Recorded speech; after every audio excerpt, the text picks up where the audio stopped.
But we begin tonight with the latest developments on the efforts to contain the coronavirus. Good evening. I'm Mike Montecalvo. And I'm Shannon Heggie. The World Health Organization has declared the outbreak that started in China and spread to more than a dozen countries is a global emergency. This after the number of cases spiked more than tenfold in a week. There are more than 9,600 confirmed cases of the virus in China. The death toll is now at 213. The vast majority of the cases have been in Hubei province and its provincial capital, Wuhan, the epicenter of the outbreak. No deaths have been reported outside of China. There are 5 confirmed cases in the U.S.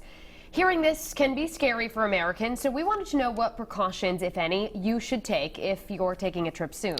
Eyewitness News reporter Caroline Goggin sat down with a local travel agent and joins us now live with what she had to say. Caroline? Well, Mike and Shannon, we have some breaking news that came in just in the past half hour from the State Department. It is urging any American who is planning to travel to China not to do so because of the deadly coronavirus outbreak. A similar message coming from the CDC tonight. Take a look at this. The CDC has China at a level 3 warning. That means the CDC recommends that travelers avoid all non-essential travel to China right now. Now, if you take a look at this map of the world, you can see the shaded countries are the ones where the coronavirus has been detected so far. If you have plans to travel to any of these places outside of the U.S., we have a couple of tips. I'm going on my trip. Now what happens? It's in the name. Hundreds of thousands of people around the world turn to Warwick-based Insure My Trip for travel insurance.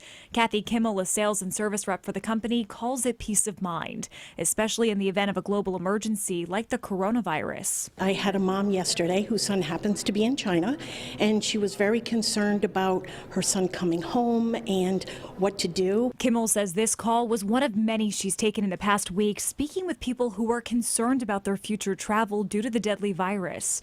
In the last hour, we've learned China is now reporting more than 9,600 cases of coronavirus, including 213 deaths. Experts say there's evidence the virus is spreading among people in China, and they're now concerned about instances in other countries, including the U.S., France, Japan, Germany, Canada, South Korea, and Vietnam. It's not only in China, but now it's spreading and people on cruises and so forth. So we're given the information on if they have a particular policy, then we know where to direct them, or to at least walk them through how to, what their benefits are, how they may be covered, and so forth. Kimmel says her team is working with travelers right now to see what their insurance coverage holds.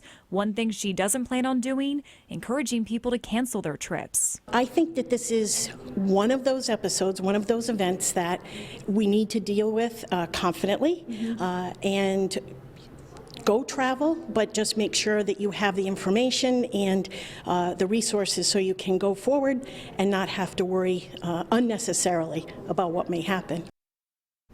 And Kimmel says if you don't have travel insurance and you do plan to travel to any of the countries that are shaded here where the coronavirus has been detected, you should talk to your travel provider, meaning your airline, your cruise line, your hotels, or your tour operators. Reporting live in the Tech Center tonight, I'm Caroline Goggin, Eyewitness News.